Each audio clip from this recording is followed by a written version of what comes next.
Je vais vous expliquer en gros le déroulement de la journée, donc la petite conférence de presse. Premièrement, nous allons avoir Monsieur Maître Maxime Laporte, président de la Société Saint-Jean-Baptiste, qui parlera. Ensuite, ce sera le maire de Lanoraie, Monsieur Jean. Oui. Et donc, par la suite, ce sera Monsieur Villeneuve. Donc, Maxime? Oui, bon. Alors, chers amis, chères militantes et militants, on va laisser... Ça marche? Ça roule? On va y arriver. On va y arriver. Il y avait un accident sur la route ce matin, je ne sais pas trop, ça a été dit. Chers amis, chers amis, chers amis, chers amis, Lanaudoises et Lanaudois, je suis extrêmement fier de revenir dans mon patelin pour vous annoncer une belle nouvelle aujourd'hui. Je crois que vous connaissez déjà, puisque c'est déjà dans le journal. Alors, on peut se demander à quoi bon faire une conférence de presse. Bon, c'est que je pense qu'il est important, pour nous, à la Société Saint-Jean-Baptiste de Montréal, et aussi, évidemment, pour Mme Sarrazin, que la nouvelle soit annoncée en primeur, en fait, aux gens de la région, et surtout aux compatriotes, aux camarades, aux militants, militantes qui ont œuvré, évidemment, dans ce combat de David contre Goliath pour empêcher, bien sûr, la réalisation du projet Énergie-Est, ce projet écocide, ce projet qui allait empoisonner notre pays et qui allait empoisonner, bien sûr, notre avenir. Je ne compte pas parler énormément aujourd'hui. Je vais vous expliquer pourquoi. Puisque chaque année, évidemment, on fait une grande cérémonie à Montréal, à laquelle vous serez invités, une grande cérémonie de remise de la médaille Benemerenti des Patriotes, où là, on va avoir même quelqu'un qui va présenter in extenso la biographie de Mme Sarrazin. Mais simplement pour vous dire que, d'abord, qu'est-ce que la Société Saint-Jean-Baptiste? Je pense que c'est important de le marteler. On connaît bien la société, hein? On se dit, oui, la Saint-Jean-Baptiste. Mais d'ailleurs, la société, c'est pas la Société Saint-Jean-Baptiste de Montréal qui organise la fête nationale dans le coin, c'est la Société nationale des Québécoises et Québécois de la Naudière, dont on a un représentant ici aujourd'hui. Mais disons que oui, la société est à l'origine de la fête nationale. Bon, c'est une chose, ça. Mais la société aussi, elle œuvre depuis 184 ans à faire avancer les intérêts et les droits fondamentaux du peuple. Et ça se décline de toutes sortes de manières. Bien sûr, on connaît le combat si fondamental pour notre langue française, le combat, pour qu'on puisse un jour arriver à ce qui commence au Québec et faire valoir notre droit fondamental de disposer de nous-mêmes. Mais ça se décline encore de toutes sortes de façons, en culture, en économie, à l'égard du combat des femmes. Vous savez, la société est à l'origine du premier mouvement féministe francophone au Québec, la Fédération nationale Saint-Jean-Baptiste. Mais il faut se souvenir aussi que depuis le temps des Patriotes, les Patriotes, ils s'opposaient aux grands canaux. Et ensuite de ça, les Patriotes, les Métis de Louis Riel, ils s'opposaient évidemment à la construction du Canadien national. Évidemment, les raisons étaient légèrement différentes, mais le fond reste le même. Le combat constant contre le colonialisme, finalement, puis l'injustice, puis finalement tout ce que le régime veut nous imposer et qui s'avère être entièrement à l'encontre de nos intérêts les plus fondamentaux. Alors, la Société Saint-Jean-Baptiste, fondamentalement, a toujours agi dans l'intérêt du peuple, quitte à rappeler aussi à nos dirigeants qu'il existe ici un peuple qui a des droits, qui a des intérêts, et jusqu'à leur botter, jusqu'à botter quelques derrière parfois, pour bien marteler qu'on ne va pas se laisser faire, et dans tous les dossiers qui concernent directement ces intérêts-là qui sont les nôtres. Alors, la question environnementale, ce n'est pas nouveau. On y est sensible depuis très longtemps. Et elle est reliée précisément à tout ce qui fait de nous, justement, une communauté de destin qui a le droit de vivre, de s'épanouir surtout librement, qui a le droit de s'épanouir aussi dans un environnement qui reste sain et surtout de ne pas se faire imposer des projets qui vont à l'encontre, finalement, jusqu'à notre santé elle-même. Et aussi la beauté du monde qu'il ne faudrait pas tuer, comme le chantait Diane Dufresne. Alors, la Société, depuis très longtemps, remet chaque année le titre de Patriote de l'année avec la médaille Benemerenti des Patriotes qui l'accompagne. les grandes personnalités qui ont reçu ça, Jacques Parizeau, je pense qu'il y a la liste dans le communiqué, elle est longue, OK? Cette année, ce qu'on a voulu, on a remarqué effectivement qu'il y a eu cette grande victoire. Parce qu'il ne faut pas se le cacher, c'est pas par bonté d'âme qu'ils ne sont pas allés de l'avant avec le projet NRJS. Je pense que la mobilisation citoyenne a joué un très, très, très, très, très grand rôle.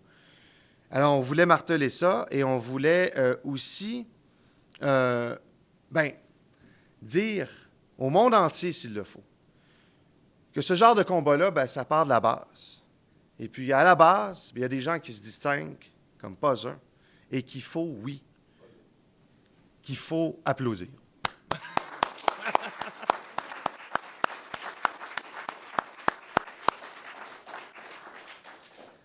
Alors, avec, le regroupement Vigilance Hydrocarbures, le premier, je pense, a été créé en 2012. Tu me corrigeras? OK. On fera l'historique.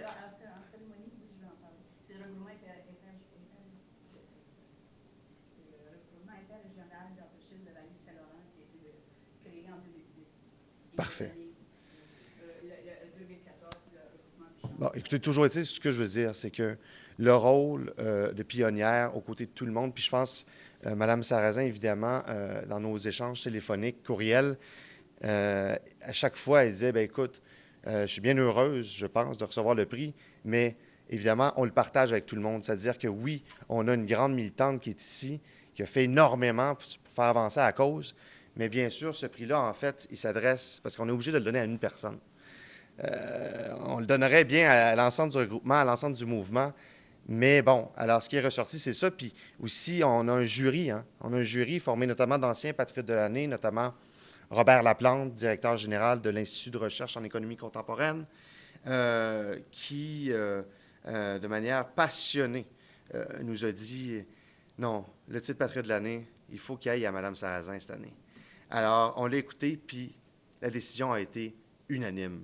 Décision par KO. Alors, voilà. Donc, on est extrêmement fiers, et moi, personnellement, d'être ici ce matin pour dévoiler aux gens de la Naudière cette belle nouvelle. Je pense qu'il va se répandre de bouche à oreille. Et aussi, si ça peut donner un bon coup d'encouragement à tous ceux et celles qui se battent au quotidien pour faire changer le monde, pour générer du mieux, pour fabriquer un peu d'histoire, générer de l'avancement social à tous égards. Alors, tant mieux. Donc, voilà, là, je vais respecter le scénario et je vais céder la parole à M. le maire de Lanoraie. Alors, je vous invite à venir et je vous remercie.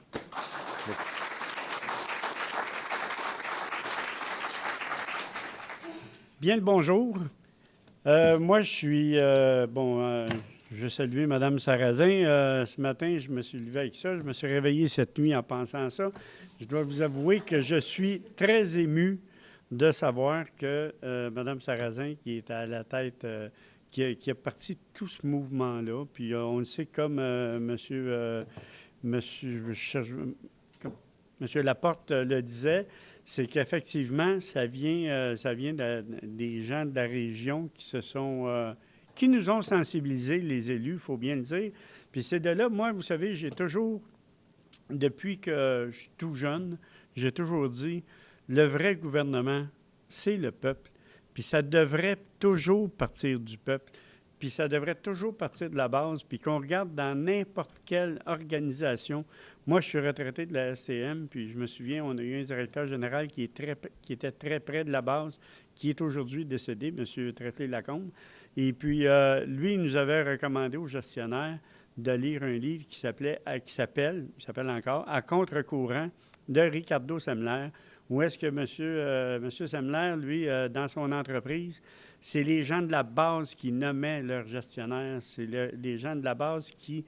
Ça partait de la base, puis c'est eux autres qui nommaient jusqu'au directeur général de leur entreprise, parce que s'il n'y en a pas de base, il n'y a rien qui existe. Et puis quand on sait que la population, en bout de ligne, c'est que c'est eux qui élisent des gens qui représentent le gouvernement. Puis quand les gens sont rendus au gouvernement, puis on dirait que plus que le palier est haut, plus qu'ils ont de la difficulté, puis je ne veux pas lancer la pierre à personne. Je pense que c'est, en quelque part, c'est humain, parce que comme M. Laporte le disait, c'est pas facile de changer les choses, puis il faut être à l'écoute, parce que quand on part un changement, on est toujours considéré comme des marginaux.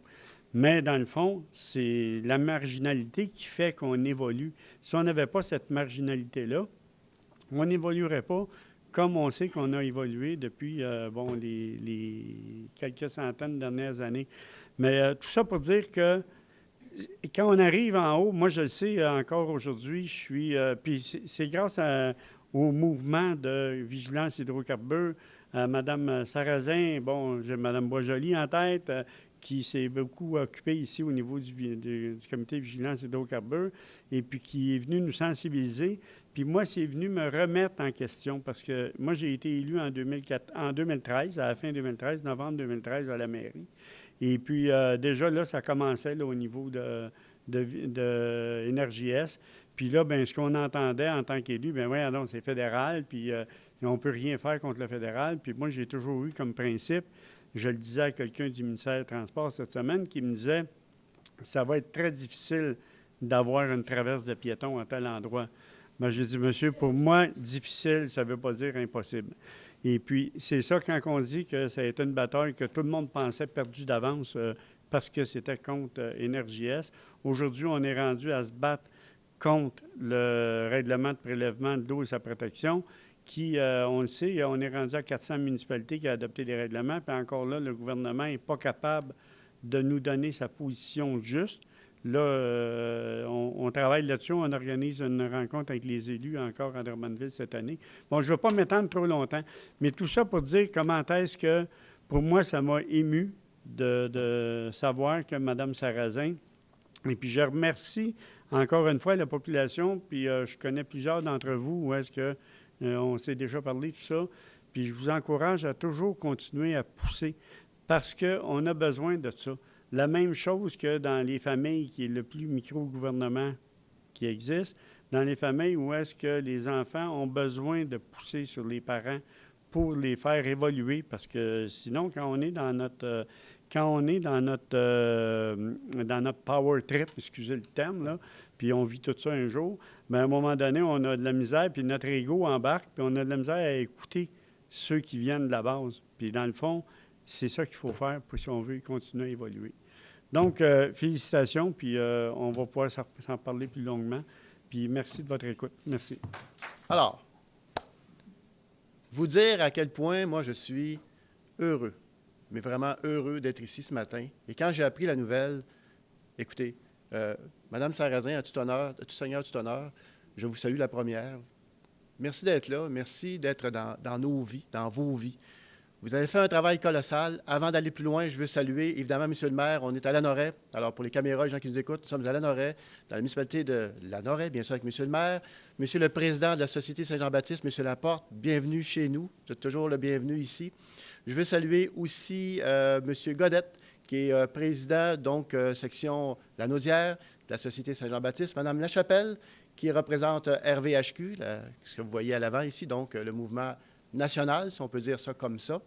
Et vous tous qui êtes présents et qui avez accompagné Mme Sarrazin dans sa folle aventure. Parce qu'il fallait être un peu fou pour penser que David, encore une fois, gagnerait contre Goliath. Je sais que l'image frappe, mais c'est exactement ça. Il ne faut jamais oublier que vous vous êtes battu contre une multinationale qui a des ramifications partout, au Canada, bien sûr, et j'allais dire sur la planète, qui a des milliards et des milliards d'argent disponibles, des centaines de lobbyistes qui font un travail fou, qui ont fait un travail fou pour tenter de passer un pipeline dans la gorge des Québécois. Vous savez ça? Vous connaissez l'émission culte? Hein? Le Seigneur des Anneaux? Vous ne passerez pas. Eh bien, nous avons notre Gandalf national au féminin. Mesdames et messieurs, Mme Modeste Sarrazin. Bravo! Elle a réussi avec un doigté tout à fait extraordinaire à aller convaincre le monde politique de ce projet insensé. Elle est allée à la MRC de Dautrey avec vous, certains d'entre vous, jour après jour, semaine après semaine, les élus, ils ne savaient plus quoi faire. À toutes les rencontres, Mme Sarrazin était là et elle les appelait, hein, de façon très correcte. Elle lui disait, écoutez, on va être là à la prochaine rencontre, mercredi prochain, à la MRC, on va être chez vous. Elle appelait toujours pour s'annoncer, pour dire qu'elle serait là, qu'elle avait des questions, puis qu'elle voulait aussi pouvoir, tout comme TransCanada le faisait, hein, être, mais non pas être la lobbyiste d'entreprises pétrolières, mais d'être la voix des gens d'ici.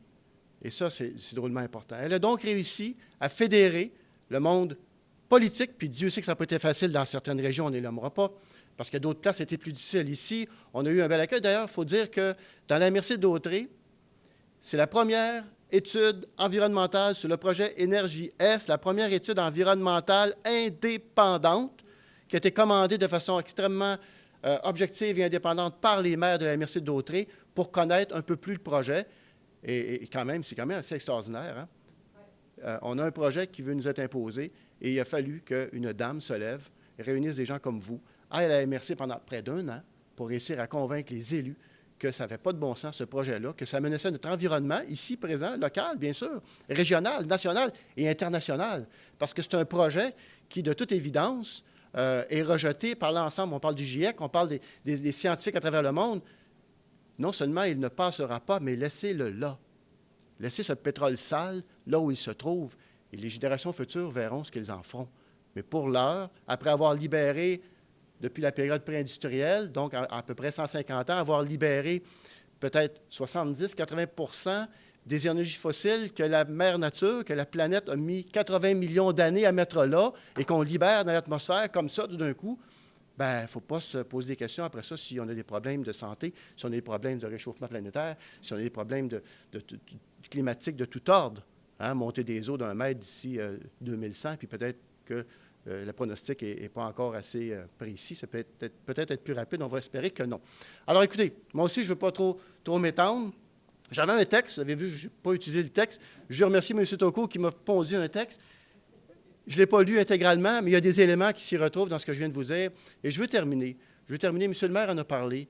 Je veux terminer parce que je trouve ça tellement important. Vous savez, la démocratie, et je le dis à l'Assemblée nationale, je le dis régulièrement en commission parlementaire, au Salon Bleu. Et quand je dis ça, ce que je vais vous dire là, je pense à la Catalogne, je ne peux pas faire autrement. Il n'y a pas une constitution écrite par des femmes et des hommes, et surtout des hommes, on s'entend, qui est écrite par des hommes sans consulter le peuple et qui met ça dans un coffre-fort avec la clé dedans et qui jette le coffre-fort au fond de la mer pour qu'on ne puisse plus jamais la rouvrir. Il n'y a pas une constitution qui est au-dessus du peuple. Et la colonne centrale de la démocratie se décline de plusieurs façons, mais le pilier central de la démocratie, c'est d'abord et avant tout la participation citoyenne. C'est des leaders comme Mme Sarrazin qui se lèvent et qui décident de mener un combat. Et M. le maire l'a dit tantôt, puis je vais le répéter, Dieu sait qu'on l'a entendu cette phrase-là, de toute façon, on va passer pareil. Bien, vous ne passerez pas. Et ce n'est pas la compagnie, comme le disait M. Laporte, qui a décidé tout bonnement, bien, c'est vous, je pense qu'ils ont raison, on ne passera pas là. Non, non, non, non. C'est parce que les gens se sont tenus debout, se sont battus d'une façon extraordinaire, avec, évidemment, Mme Sarrazin. Mme Sarrazin, je suis tellement heureux. Je suis tellement heureux pour vous. Vous le méritez tant. Et ce matin, je l'ai vu arriver avec ses pancartes, voyez-vous. Alors, aujourd'hui, on veut l'honorer, puis on l'honore, et elle arrive avec ses pancartes. Parce que le combat, effectivement, Mme Sarrazin avait raison, le combat, il n'est pas terminé. On se bat. Bon, moi, je suis rendu assez âgé, mais on se bat pour qui? On se bat pour nos jeunes, on se bat pour l'avenir de l'humanité, parce que c'est un combat planétaire, et ça commence ici, grâce à Mme Sarrazin. Merci. Bonne journée. Félicitations.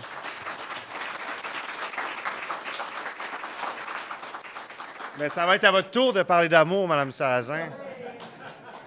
Vous se lever. Alors, pour son combat rassembleur, courageux, contre la tyrannie pétrolière, pour l'avenir du Québec et de la planète, avec vous tous et toutes. Merci, M. le député, merci, M. le maire, le représentant des CNQ. Merci à vous, madame. Voici Odette Sarrazin. Voilà. Bon, mais c'est ça, on le prend. Hein? Bon. Donc, bien, comme M.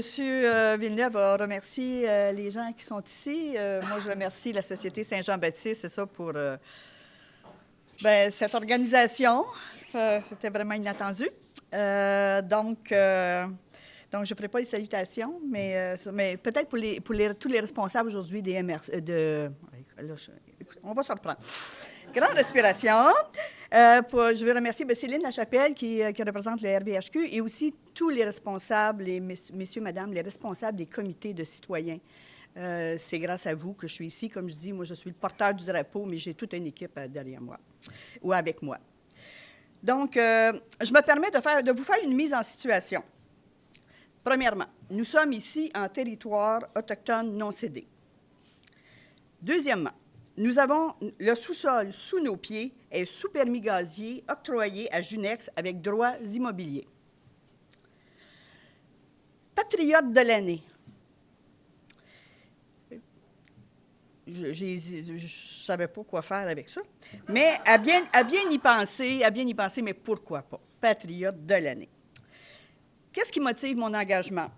D'une part, la révolte, de voir la façon cavalière avec laquelle l'industrie gazière s'est installée dans la plaine du Saint-Laurent à la fin des années 2000. D'entendre clamer TransCanada en 2013 avec son projet Énergie-S, en bons citoyens corporatifs que nous sommes, nous venons vous informer, mais nous avons tous les droits. C'est un projet fédéral et c'est Ottawa qui décide. En plus de constater la complaisance de nos gouvernements envers l'industrie au détriment du bien commun. D'autre part, de constater le pouvoir immense des citoyens et citoyennes rassemblés pour protéger notre maison. Et quand je dis maison, je me réfère au mot écologie. Éco, qui veut dire oikos, qui veut dire maison. La maison est notre milieu de vie avec un sous-sol convoité par des industries extractivistes sur lequel vit la nation du Québec et les peuples autochtones. Ce territoire est sérieusement menacé. Il doit être défendu. Pour ce faire, j'ai trouvé une organisation qui me nourrit, le Regroupement Vigilance Hydrocarbures Québec et ses comités. Le Regroupement Vigilance Hydrocarbures Québec est aujourd'hui le plus important mouvement citoyen engagé dans le dossier des hydrocarbures du Québec. Cette organisation me donne un bon coffre à outils pour informer, sensibiliser et mobiliser. Le RVHQ est composé de citoyens et citoyennes qui se rassemblent, loin de la politicaillerie, pour développer des stratégies rassembleuses et démocratiques et ainsi collaborer avec les élus et les groupes de la société civile. Nous sommes tous sur l'île de la Tortue. La rencontre de toutes ces personnes engagées me donne le carburant nécessaire pour poursuivre. C'est de l'énergie renouvelable, naturelle, à l'état pur.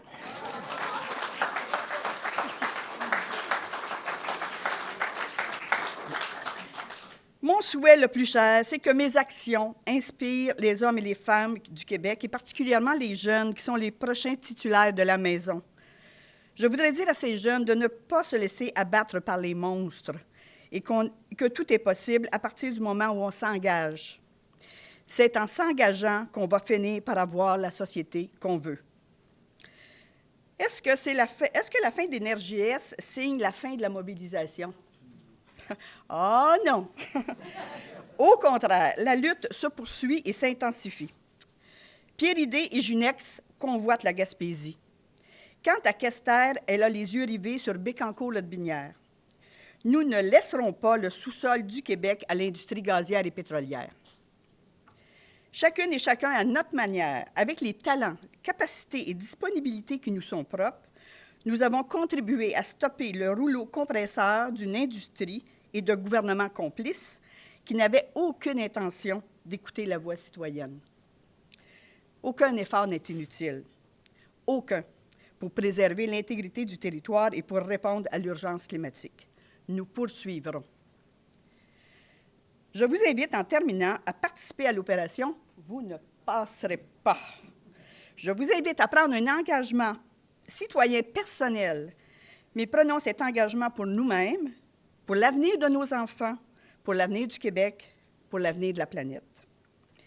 C'est avec tous les citoyens et citoyennes et les nations autochtones du Québec que je reçois et partage cet hommage avec vous aujourd'hui. Je vous remercie et on lâche rien.